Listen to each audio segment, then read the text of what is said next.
Welcome to our channel.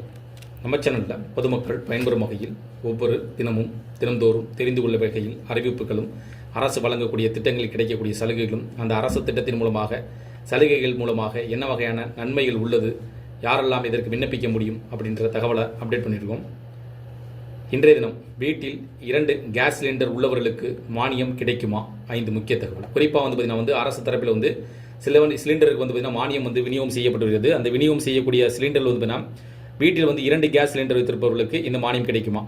அதாவது வீட்டில் நம்ம பார்த்தீங்கன்னா ஒரு அடிஷனல் சிலிண்டர் வச்சுப்போம். அந்த அடிஷனல் சிலிண்டர் வச்சிருக்கவங்களுக்கு வருடத்திற்கு எவ்வாறு இந்த மானியம் வழங்கப்படுகிறது, இந்த மானியம் கிடைப்பதற்கு என்ன வகையான பணிகளை செய்ய வேண்டும், அதே போல் இந்த மானியம் கிடைக்குமா கிடைக்காதா என்ற கேள்விகளும் சந்தேகங்கள் இருக்குது. அதே போல் இலவச சிலிண்டர், அதாவது உஜ்வாலா திட்டத்தின் மூலமாக பயன்பெற்று வரக்கூடிய பயனாளர்களுக்கு வருடத்திற்கு இந்த சிலிண்டர் வழங்கப்பட்டு 12 சிலிண்டர்களுக்கான மானியம் கிடைக்குமா? குறிப்பாக வீட்டில் நாம் அடிஷனல் சிலிண்டர் 2 சிலிண்டர் வைத்திருப்பவர்களுக்கு மானியம் கிடைக்குமா கிடைக்காதா என்பதை கண்டிப்பாக தெரிந்து கொள்ள வேண்டும். 2 சிலிண்டர் இணைப்பு வைத்திருப்பவர்களும் மானியம் உண்டு. ஆனால் ஒரு நிதியாண்டிற்கு அதிகபட்சம் 12 சிலிண்டர்கள் மட்டுமே மானியம் தொகை வழங்கப்படும். அதாவது பார்த்தீங்கன்னா 2 சிலிண்டர் இருந்தாலும் உங்களுக்கு மானியம் வழங்கப்படும். ஆனால் வருஷத்திற்கு 12 சிலிண்டர், அதாவது இந்த திட்டத்தின் மூலமாக பயன்பெற்று வரக்கூடியவர்களுக்கு மாதத்திற்கு 1 என்ற அடிப்படையில் 12 மாதங்களுக்கான 12 சிலிண்டருக்கு மட்டும் இந்த மானிய தொகை வழங்கப்படும் அப்படின்ற மாதிரி இருக்கு. அதே போல உங்கள் 2 சிலிண்டர் இணைப்புகளும் ஒரே ஆதார் மற்றும் வங்கி கணக்குடன் NPCL மூலம் சரியாக இணைக்கப்பட்டிருப்பதை உறுதி செய்ய வேண்டும். அதாவது இந்த சிலிண்டர் நீங்கள் மானியம் வாங்குறீங்க அப்படின்னா அதை உங்களுடைய வங்கி கணக்கு ஆதார் எண் ஒரே வங்கி கணக்கு ஒரே ஆதார் எண் ஒருவருடைய பெயரில் இருக்க வேண்டும். அதாவது உங்களுடைய பெயர் உங்கள் வீட்டில் இருக்கக்கூடிய இல்லத்தரசிகள் பெயரில் இருக்கு அப்படின்னா அவர்களுடைய பெயர் மட்டும் 2 சிலிண்டருமே அவர்களுடைய பெயரில் இருக்க வேண்டும். மாற்றி இருக்கும் பட்சத்தில் அவர்களுக்கு அந்த மானியம் கிடைக்காது. அதே போல் உங்கள் குடும்ப ஆண்டு வருமானம், அதாவது உங்கள் குடும்பத்தில் உள்ள எல்லாருடைய மாத வருமானம் ஆண்டு வருமானத்தை கணக்கிடும் போது 10 லட்சம் ரூபாய்க்கு மேல் இருந்தால் 2 சிலிண்டர் வைத்திருந்தாலும் உங்களுக்கு மானியம் கிடைக்காது. அதாவது வீட்டிலுடைய இருக்கக்கூடியவர்களுக்கு வருமான தொகை வருடத்திற்கு 10 லட்சம் ரூபாய்க்கு மேல் இருந்தால் உங்களுக்கான 2 சிலிண்டர் வைத்திருந்தால் உங்களுக்கான மானியம் இருக்காது அப்படின்னு சொல்கிறாங்க.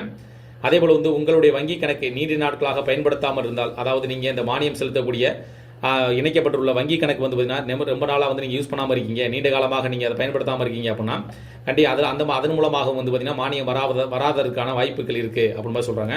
அதனால் நீங்கள் அந்த வங்கி கணக்கு சரிபார்த்து அதன் மூலமாக தொடர்ந்து கிடைக்கும் வகையில் மாற்றம் செய்து அவர்கள் கேட்கக்கூடிய விவரங்களை சேகரித்து அதே போல் KYC நடைமுறை பின்பற்ற வேண்டும். அதே போல் பார்த்தீங்கன்னா EKYC புதுப்பித்தல் KYC விவரங்கள் காலாவதியாக இருந்தால் மானியம் சேராதுன்னு சொல்கிறாங்க. வங்கியில் மட்டுமல்ல, வங்கியில் இந்த மாதிரி யூஸ் பண்ணாமல் இருக்கீங்க அப்படின்னா அதற்கான KYC சமர்ப்பித்து புதுப்பித்துக் கொள்ள வேண்டும். அதே போல் சிலிண்டருக்கான KYC நீங்கள் புதுப்பிக்க வேண்டும். சிலிண்டருக்கான KYC உங்களுடைய கேஸ் ஏஜென்சிக்கு சென்று அவர்களோட அங்கே நேரடியாக உங்களுடைய அந்த கேஸ் புக் இருக்கு பார்த்தீங்களா, அதை கொண்டு போயிட்டு அதன் மூலமாக கைரேகை பதிவு, கண் கருவிழி பதிவு இதெல்லாம் நீங்கள் சரிபார்த்து வச்சுக்கணும். வருடந்தோறும் இதை சரிபார்க்க வேண்டும். அதன் காரணமாகவும் சிலிண்டர் மானியம் கிடைப்பதற்கான வாய்ப்புகள் குறைவு. அதாவது நீங்கள் EKYC முடிக்கல, சிலிண்டர் மூலமாக EKYC முடிக்கல அப்படின்னாலும் உங்களுக்கு மானியம் கிடைக்காது அப்படின்னு சொல்கிறாங்க. அதே போல் உங்களுடைய ஒரு நிதியாண்டில் உங்கள் குடும்ப வருமானம் 10 லட்சம் ரூபாய் மற்றும் நீங்கள் வருமான வரி செலுத்துபவராக இருந்தால் உங்களுக்காக மானியம் கிடைக்காது. அதே போல் பார்த்தீங்கன்னா இந்த உங்களுடைய விவரங்களை நீங்கள் தெரிந்து கொள்வதற்கு செல்போனிலேயே mylpg.in என்ற அதிகாரப்பூர்வ வெப்சைட்டில் கடந்த சில மாதங்களாக நீங்கள் வாங்கிய சிலிண்டர் மற்றும் அதற்கு வழங்கப்பட்ட மானிய தொகை பற்றிய முழு விவரங்களை நீங்கள் பார்க்க முடியும். இதன் மூலமாக வீட்டில் நீங்கள் 2 சிலிண்டர் வச்சிருந்தாலும் அடிஷனல் சிலிண்டர் வச்சிருந்தாலும் உங்களுக்கு மானியம் உண்டு. ஆனால் குறிப்பிட்டப்பட்டுள்ள சில நிபந்தனைகள் அடிப்படையில் மட்டுமே அந்த மானியம் வழங்கப்படும் சொல்லியிருக்காங்க. அதாவது ஆண்டு வருமானம் 10 குடும்பத்தில் இருக்கக்கூடிய ஆண்டு வருமானம் 10 லட்சத்தை தாண்டக்கூடாது. அதே போல் EKYC இதெல்லாம் சரிபார்த்து வைக்க வேண்டும். அப்படின்னா உங்களுக்கு மானியம் வழங்கப்படும் அப்படின்னு தான் சொல்கிறாங்க. சரிங்களா? இந்த தகவல் உங்களுக்கு பயனுள்ளதாக இருந்துச்சுன்னா அந்த வீடியோக்கு ஒரு லைக் பண்ணுங்கள். மீண்டும் இதே போல பயனுள்ள தகவலில் சந்திக்கலாம். நன்றி.